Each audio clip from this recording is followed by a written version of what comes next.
আপনি যেমন গোশত মাংস ছিঁড়ে ছিঁড়ে খাবেন, ওই নানা পারবে কি? ইফতারির টাইমে দেখছি কত ভাইকে ইফতারির সময়তে এই যে ঘুগনি মুড়ি দেয় না আপনাদের এলাকাতে ইফতারিতে, যারা দেখবেন দাঁত নাই তো ভেঙে ভেঙে ভেঙে ভেঙে ভেঙে খায়, মানে খেতে পারবে না সেই। তো আল্লাহ তাবারাক ওয়া তাআলা ওই মহিলাকে বললেন যে কোনো বুড়া কিংবা বুড়ি জান্নাতে যাবে না। এটা কথা ঠিক, মানে আল্লাহ তাবারাক ওয়া তাআলা জান্নাতে এত নিয়ামত রেখেছেন যে আল্লাহ রাসূল বলছেন, আল্লাহ নিজে বলেন যে আমি মানুষের জন্য, আমার বান্দা বান্দির জন্য জান্নাতটাকে অমনি ভাবে রেডি করে রেখেছি যে দু চোখে দেখা দূরের কথা, মানে দু চোখে যে দেখেনি মানুষ অনুভব করতে পারবে না, অন্তরে মাথাতে আনতেও পারবে না যে জান্নাতটা হবে কেমন। যেমন আজ থেকে মোটামুটি 2 মাস 3 মাস আগে চন্দ্রয়ান 3 ভারতের বৈজ্ঞানিকেরা চাঁদের পরে রকেট পাঠালছিল, রোবট। আপনারা দেখেছেন, শুনেছেন না শুনেননি? হানা বলেন। এবার ওই রোবট চাঁদের পরে গিয়ে চাঁদের ছবি ওখান থেকে করে করে দুনিয়াতে পাঠালছে, ওখানকার জমিন কেমন, ওখানে কি আছে না আছে আপনারা দেখেছেন। কিন্তু আল্লাহ তাবারাক ওয়া তাআলা বলছেন দুনিয়ার মানুষ, চাঁদের পরে মানুষ যেতে পারবে। চাঁদ আপনার জমিন থেকে 4,80,300 কিলোমিটার মোটামুটি আছে, ওখান থেকে ছবি আনতে পারছে। সূর্যের পরে যেতে পারবে, তার থেকে উঁচাতে আছে। কিন্তু আল্লাহ বলছেন জান্নাতটা যে আমি এমন করে তৈরি করেছি, দু চোখে দেখা দূরের কথা, মানুষ অনুভবও করতে পারবে না যে আমি কেমন করে রেখেছি। তবে বলবেন মৌলানা জান্নাত কেমন হবে? একটা হাদিস বলে দিই আপনাদের সামনে। আপনি মাছ কিনছেন, কিনেন না কিনেন না? এবার মাছ 1 কেজি নিয়ে নিলেন আপনি। এবার মাছওয়ারকে বলছেন, এ ভাই একটা ফাও দাও। তা আপনাকে সব থেকে সেরা মাছটা দেবে না মরা ধরা গলা দিবে? ছোট গলা মরা ধরা দিবে। 1 কেজি বাগুন কিনলে, রে ভাই একটা ফাও দে না, ওই পুকা লাগা বাগুনটা আপনাকে দিবে, ভালো জিনিস দিবে কি? এবার আল্লাহ জান্নাতে ফাও দিবে, তাও সহিহ হাদিস। বলবেন কি ফাও? বেটি ছেলে আল্লাহ ফাও দিবে, হুর দিবে।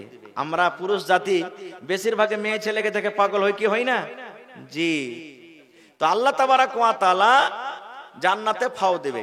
হাদিসে এসেছে একটা জান্নাতি লোক সোনার কুরসিতে বসে থাকবেন, এরকম ভাবে একবারে কুরসিতে, সোনার কুরসিতে বসে থাকবেন, বসে আছেন। পিছন থেকে একটা বেটি ছেলে এসে এরকম ভাবে তাকে ঘাড়ে থাবা দেবে, ওই জান্নাতের লোকটার। এদিকে মুখ করে বসে আছেন ধরেন, আর পিছন থেকে ঘাড়ে এরকম ভাবে হাত মারছে। এবার এই পিছন দিকে ঘুরে তখন বলবে, ওর এত রূপ, এত সৌন্দর্য, সুবহানাল্লাহ। রাসূল বলেছেন এই জান্নাতের লোক তখন ওকে বলবে মান আনতে। ওখানে আরবি ভাষা না চলবে ভাই জান্নাতের ভিতরে, এ বাংলা, হিন্দি, ইংলিশ, চাইনি, নেপালি কিছু চলবে না। মরার পর থেকে আরবি শুরু তো শুরু। এবার বলবে মান আনতে, তুমি কে গো? তখন আল্লাহ রাসূল বলেছেন, ওই বেটি ছেলেটা বলবে যে আমি হলাম ফাও। আমি হলাম কি? ফাও। এবার রাসূল বলেছেন কি দেখেন, রে আমার উম্মত, ওই জান্নাতি বেটি ছেলেটার রূপ গুণ এত হবে রে উম্মত, এই জমিনের উপরে একবার যদি নজর করে দেয়, এই জমিনে যদি একবার তাকিয়ে যায়, আল্লাহ রাসূল বলেছেন এই রাতের পর যখন সূর্য ওঠে তখন রাতটা শেষ হয়ে যায়, জোনাক হয়ে যায়, আলো হয়ে যায়। আল্লাহ রাসূল বলেছেন উম্মত রে, দিনের বেলাতে যদি ওই বেটি ছেলেটা, ওই জান্নাতি ফাওটা যদি একবার তাকিয়ে যায়, রাসূল বলেছেন তার রূপের সামনে, আলোর সামনে সূর্যর আলো ফিকা পড়ে যাবে। সুবহানাল্লাহ, সূর্যের আলোটা ফিকা পড়ে যাবে। এবার আপনাকে বলি, আমার মায়েরা খালারা খোপাতে ফুল বাঁধে না? বাঁধে না? আমরা খোপা বলি, গুদ্দি বলি উর্দুতে। আপনারা কি বলেন? খোপা। এই ফুল বাঁধে না? বাঁধে না? কত দামের হবে ফুলটা? 10 টাকা, 20 টাকা, 50 টাকা, 100 টাকা, 200 টাকা, 500 টাকা, মোটামুটি ধরেন এই ধরনেরই ফুল মায়েরা খালারা বাঁধে। বেশিরভাগই 20 টাকা 50 টাকা থেকে নিচে নিচে বাঁধে। আল্লাহ রাসূল বলেছেন উম্মত রে, যদি ওই বেটি ছেলেটার এই মাথার খোপাতে ফুল বাঁধা আছে, জান্নাতি ফুল, এই ফুলটা যদি বিক্রি করা হয়, আর বিক্রি করার পর রাসূল বলেছেন আমি আল্লাহ তাবারাক ওয়া তাআলা জমিনের উপরে যত কিছু দান করেছেন, যত সোনা আছে, যত চাঁদি আছে, যত হীরা মুক্তি আছে, যত জমিন আছে, যত লোহা আছে, যত কয়লা আছে, যত ইট আছে, গিট্টি আছে, সমস্ত বিক্রি করে যদি ওই জান্নাতি মেয়েটার যদি ফুলটাকে খরিদ করা হয়, রাসূল বলেছেন দুনিয়ার সব ফুরিয়ে যাবে, শেষ হয়ে যাবে, কিন্তু ওই জান্নাতে বেটে ছেলের খোপার ফুলটা এত দামি, দুনিয়া বিক্রি করেও ফুলটা খরিদ করা যাবে না। সুবহানাল্লাহ। এরকম মেয়ে ছেলে আল্লাহ জান্নাতে দেবেন। তাহলে এটা হলো কি? ফাও। এটা হলো কি? এবার বলি, যদি ফাওয়ের এত দাম হয় তাহলে অরিজিনাল যেটা আল্লাহ দেবে সেটা কেমন হবে? নাকি বুঝে দেখেন সেটা কেমন হবে। তো আল্লাহ তাবারক ওয়া তাআলা জান্নাতের ভিতরে এরকম জিনিসও রেখেছেন। খায়র আমি ওদিকে যাব না, আর জান্নাতের কথা বলবো না, আল্লাহ বাচ্চা রাখে ইনশাআল্লাহ বলবো কোনোদিন।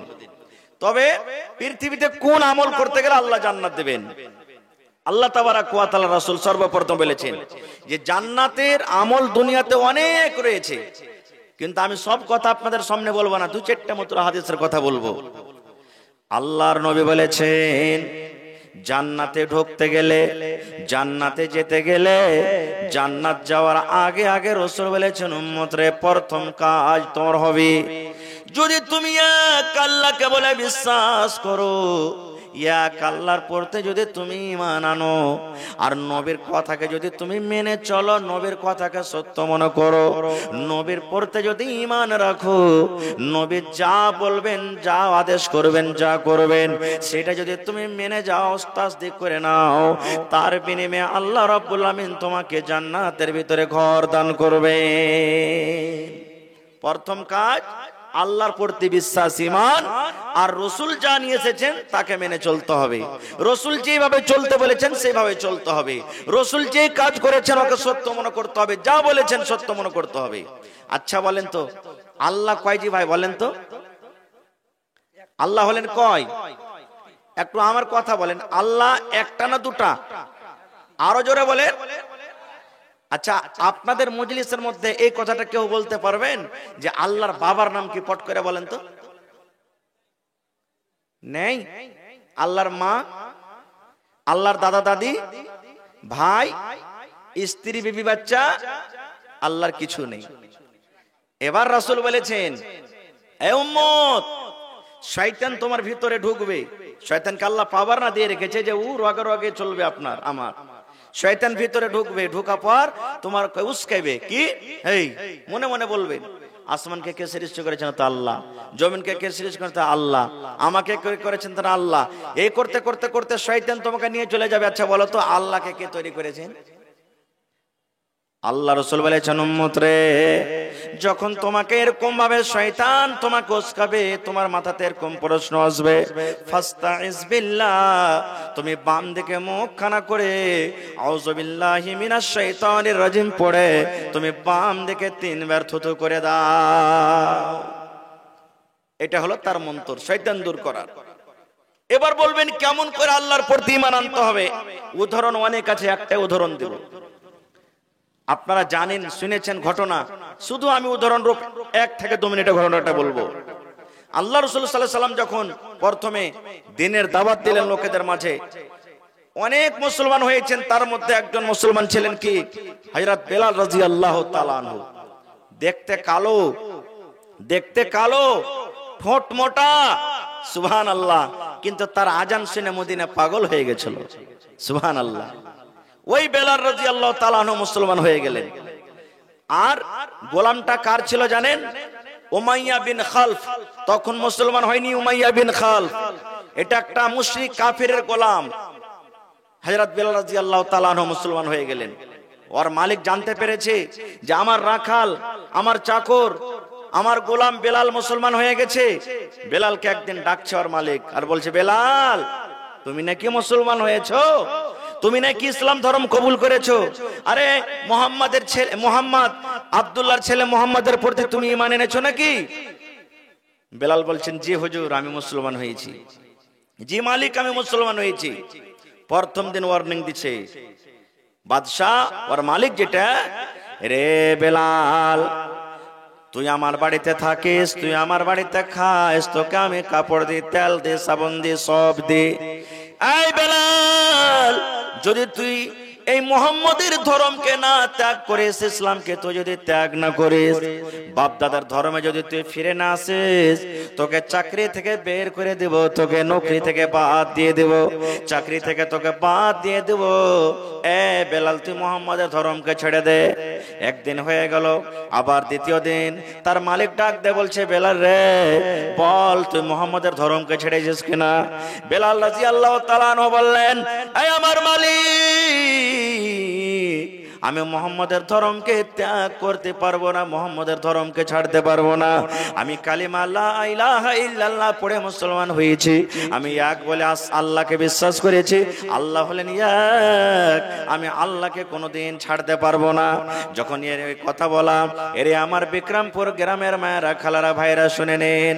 ওরে আল্লাহ তার মালিক অর্ডার দিয়ে দিল গ্রামের লোকেরাকে, গ্রামের লোকেরা ছোট ছোট 8 বছর 10 বছরকার ছোট ছোট মাসুম বাচ্চাকে বলা হলো, এই বেলাল মুহাম্মদের ধর্ম ছাড়ে না, এই বেলালের হাতে পায়ে দড়ি বাঁধো তোমরা রে, আর দড়ি পেন্দে তোমরা কি করো, গ্রামে গ্রামে গ্রামে তোমার টেনে নিয়ে বেড়াও। আমরা জানি, দেখেছি যখন একটা কুকুরকে মারা হয়, ওরে সুবহানাল্লাহ, কুকুরের হাতে পায়ে দড়ি বেঁধে ছেলেরা গ্রামে গ্রামে টেনে নিয়ে বেড়ায়। এই মতো হযরত বেলাল রাদিয়াল্লাহু তাআলা ওর পায়ে হাতে দড়ি বেঁধে গ্রামে গ্রামে টানা হয়। এই করে 1 ঘন্টা 2 ঘন্টা 5 ঘন্টা টানতে টানতে টানতে আবার বাড়িতে নিয়ে আসা হলো। ওরে সুবহানাল্লাহ, গায়ের সমস্ত ছাল মাল উঠে গেল, দাও দাও করে রক্ত বইছে। এবার মালিক তাকে বলছে, বেলাল রে, এখনো আজাদ করে দাও হবে, ছেড়ে দাও হবে বেলাল, তুমি মুহাম্মদের ধর্মকে তুমি ত্যাগ করে দাও, আল্লাহর প্রতি ঈমান এনেছো, ছেড়ে দাও, আমাদের মাবুদ লাত উজ্জা যেগুলো আছে সেগুলোকে তুমি আল্লাহ মানো, ভগবান বলো। এবার বেলাল বললেন, হে মালিক, আমার জীবন যদি চলে যায়, আমি আল্লাহকে ত্যাগ করতে পারবো না, আমি মুহাম্মদের ধর্মকে ছাড়তে পারবো না। ওরে সুবহানাল্লাহ, এবার বেলালকে গরমের টাইম, গরমের সময়, দুপুরের সময়, বেলা 1টা 2টার সময়, ওই সময়তে রোদ গরম খুব হয়। এবার বেলালকে গা থেকে জামা কাপড় খুলে দেওয়া হলো। এবার বেলালকে পাথরের উপরে, গরম পাথরের উপরে শুইয়ে দেওয়া হলো। উপর থেকে একটা খুব বড় ধরনের পাথর বুকে চাপিয়ে দেওয়া হলো। এবার বাদশা বলছে, বেলাল রে, এখনো বল বল, যদি তুই মুহাম্মদের ধর্মকে ছেড়ে দিস, তুই ইসলাম ধর্মকে ছেড়ে দিস, এখনো তোকে আজাদ করে দেওয়া হবে, ছেড়ে দেওয়া হবে। যদি না ছাড়িস রে বেলাল, এরকম করে শাস্তি দিতে দিতে দিতে দিতে তোর জীবনটাকে শেষ করে দেব। তখন বেলাল কি কথা বলেছিলেন? ওরে সুবহানাল্লাহ, বেলাল এই কথা বলেছিলেন, চাহে দাম নিকল যায়, ये बेलाल कहते थे, मेरे मुंह से निकलेगा ला इलाहा इल्लल्लाह, चाहे दम निकल जाए, ये बेलाल कहते थे, मेरे मुंह से निकलेगा ला इलाहा इल्लल्लाह, मेरे मुंह से निकलेगा ला इलाहा इल्लल्लाह, नारे तकबीर, सुबहानाल्लाह। বেলাল কি বলেছিলেন জানেন? যে বাদশা, তুমি শাস্তি দিয়ে দিয়ে দিয়ে যদি আমাকে মেরে দাও, আমার শ্বাস যতক্ষণ পর্যন্ত চলবে, আমার মুখ দিয়ে একটা শব্দ বের হবে, লা ইলাহা, লা ইলাহা, এরকম ঈমান যে আনবে, তার জন্য জায়গা কোথায় হবে? জোরে বলেন কোথায় হবে? আরো জোরে বলেন কোথায় হবে? জান্নাতের ভিতরে। এটা হলো আল্লাহর প্রতি ঈমান। এবার রাসূলের প্রতি ঈমান, রাসূলের কথাকে কিভাবে বিশ্বাস করতে হবে? ঘটনার দিকে আমি যাব না, বাস একদম এটা ঘটনাটা আমি শেষ করি। আল্লাহর নবী সাল্লাল্লাহু আলাইহি সাল্লাম, আপনারা জানেন যে আল্লাহ তাবারাক ওয়া তাআলা নবীকে এক রাতে মক্কা থেকে বাইতুল মুকাদ্দাস নিয়ে গেলেন, আর বাইতুল মুকাদ্দাস থেকে 7 আকাশের উপরে জান্নাত জাহান্নাম ঘুরিয়ে আবার একই রাতে মক্কাতে নিয়ে আসলেন। ওই রাতটার নাম কি বলেন তো? যে মেরাজের রাত। মাশাআল্লাহ, সে রাতটার নাম কি? এখন যেখানে ফিলিস্তিনে যুদ্ধ চলছে দেখবেন, মক্কা থেকে ফিলিস্তিন নিয়ে গেলেন বাইতুল মুকাদ্দাস, মসজিদ আকসা, আর ওখান থেকে আবার চলে গেলেন 7 আকাশের উপরে। আল্লাহর আদেশে জান্নাত দেখলেন, জাহান্নাম দেখলেন, সবকিছু দেখা পর এক রাতে নবীজি আবার মক্কাতে ঘুরে এলেন। নবীজি ফজরের নামাজ পড়ে বসে আছেন। নবীর চাচা সব থেকে বড় দুশমন আবু জাহাল সকাল বেলাতে চলে এসেছে, মোহাম্মদ আজকে নতুন কোনো কাহিনী কিসসা শোনাবে না, নতুন কিছু ঘটেনি, ঠাট্টা মজাক করছে। রাসূল বলছেন, চাচা আজকে আমার সাথে যা ঘটেছে জীবনে কোনোদিন ঘটেনি। আবু জাহাল বলছে যে কি ঘটেছে তোমার সাথে? বলছে যে তুমি শুনবে না তো? হ্যাঁ। বলছে কি? বলছে আল্লাহ তাবারাক ওয়া তাআলা মক্কা থেকে নিয়ে মসজিদ আকসা, যেখানে মাসের রাস্তা যেতে লাগবে, ওখান থেকে নিয়ে আবার 7 আকাশের উপরে জান্নাত জাহান্নাম সবকিছু দেখিয়ে আবার আল্লাহ আমাকে মক্কাতে ঘুরিয়ে নিয়ে এসেছেন। যখন এই কথাটা বলা, তখন আবু জাহল খিলখিল করে হাসছে আর বলছে, দেখ দেখ রে মোহাম্মদ পাগল হয়ে গেছে, দেখ দেখ দেখ, এতদিন তো আর জাদু মন্তর জমিনের উপরে ছিল, এখন আকাশে চড়ে গেছে। তাও এবার তখন আবু জাহল বলছে, হে মোহাম্মদ ভাতিজা, আমার সামনে তুই যে কথাটা বললি, তোর বন্ধু তোর দোস্ত আবু বকরকে ডেকে আনবো, আর সামনে বলতে পারবি? বলছে হ্যাঁ পারবো। কিছু বলবেন নাকি? মোহাম্মদকে অপমান করবো আজকে। এবার দৌড়াতে দৌড়াতে দৌড়াতে আবু বকরের কাছে চলে গেছেন। আবু বকর কি হয়েছে? আরে তোমার বন্ধু মোহাম্মদ পাগল হয়ে গেছে। বলছে কেমন কথা? বলছে তুমি যদি শোনো তাহলে তোমারও মাথাটা ঘুরে যাবে। বলছে আরে হয়েছে কি? তো বলছে যে তোমার নাকি বন্ধু মোহাম্মদ মক্কা থেকে নিয়ে বাইতুল মুকাদ্দাস আর ওখান থেকে 7 আকাশের উপরে জান্নাত জাহান্নাম আবার দেখে একই রাতে মক্কা থেকে ঘুরে এসেছেন। যখন কথাটা বলা, আবু বকর রাদিয়াল্লাহু তাআলা আনহু বলছেন যে আবু জাহাল, তুমি যদি তোমার মুখ দিয়ে বলছো তো বিশ্বাস করব না, আমি ওখানে যাব, নবী কি বলছেন তারপরে কোনো কথা বলবো। বলে ঠিক আছে চলো না। একবারে তোমার কলেজে 3 কেজির হয়েছে আবু জাহাল, যে আজকে তো মোহাম্মদ পাস করতে পারবে না। এবার টানতে টানতে নিয়ে চলে এসেছে। এবার আবু জাহাল বলছেন যে মোহাম্মদ ভাতিজা, আমার সামনে তুই যে কথাটা বলেছিস তোর বন্ধুর সামনে বল কথাটা। এবার তখন হযরত আবু বকর রাদিয়াল্লাহু তাআলা আনহু বলছেন যে নবীজি, আবু জাহাল নাকি এই কথাটা আমাকে বলছেন যে আপনি মক্কা থেকে বাইতুল মুকাদ্দাস আর ওখান থেকে 7 আকাশের উপরে আবার জান্নাত জাহান্নাম সবকিছু দেখা পরে এক রাতে আবার ঘুরে এসেছেন মক্কাতে, এটা কি সত্য? রাসূল বলছেন, আবু বকর জি এটা সত্য, আমি বলেছি।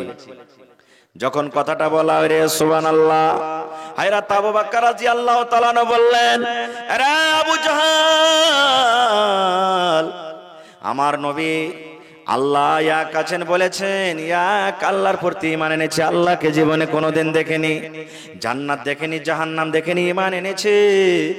এই আবু জাহাল শোন, আমার নবী যদি বলেন আল্লাহ রাব্বুল আলামিনের আদেশে এক রাতে মক্কা থেকে বাইতুল মুকাদ্দাস আর 7 আকাশের উপরে জান্নাত জাহান্নাম সবকিছু দেখে একই রাতে আবার ঘুরে এসেছে, নবী গো আমি আবু বকর আপনাকে মেনে নিলাম, আপনাকে মেনে নিলাম, আপনার প্রতি ঈমান আনলাম, আপনার ঘটনাকে আমি সত্য মনে করলাম। হ্যাঁ হ্যাঁ আপনি আল্লাহর আদেশে সবকিছু করেছেন। যখন এই কথাটা বললাম, এরে সুবহানাল্লাহ, আল্লাহ রাসূল আবু বকরকে বলেন, আবু বকর আজ থেকে তোমার নাম শুধু আবু বকর নয় রে, আজ থেকে তোমাকে শুধু আবু বকর বলে লোক জানবে না, আমি দয়ার নবী এলান করে দিলাম, আজ থেকে লোক তোমাকে আবু বকর সিদ্দিক বলে ডাকবে, আবু বকর সিদ্দিক বলে তোমাকে ডাকবে। যখন এখানে যখন পারলো না আবু জাহাল, তখন বলছে যে আচ্ছা ঠিক আছে, এক কাজ করো তো, তুমি যখন একাইতে গেছো তো কয়টা বাইতুল মুকাদ্দাসে খিড়কি আছে, কয়টা জানালা আছে বলো তো? নবীজি রাইতে গেছেন কিছুক্ষণ সময়ের জন্য, আপনারা এখানে বসে আছেন বুঝাবার জন্য বলি, মনে কিছু নেবেন না। যতটি লোক এখানে জালসা শুনতে এসেছেন, যাদের বিবাহ হয়েছে, বাড়িতে স্ত্রী আছে, আছে না নাই?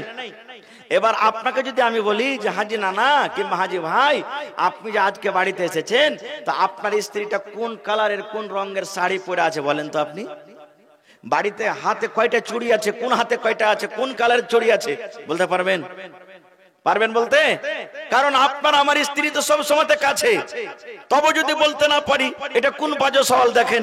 বলছে যে তুমি কাবা বাইতুল মুকাদ্দাস দেখেছো তো, কোন দিকে কয়টা জানলা কয়টা খিড়কি কি আছে বলো তো?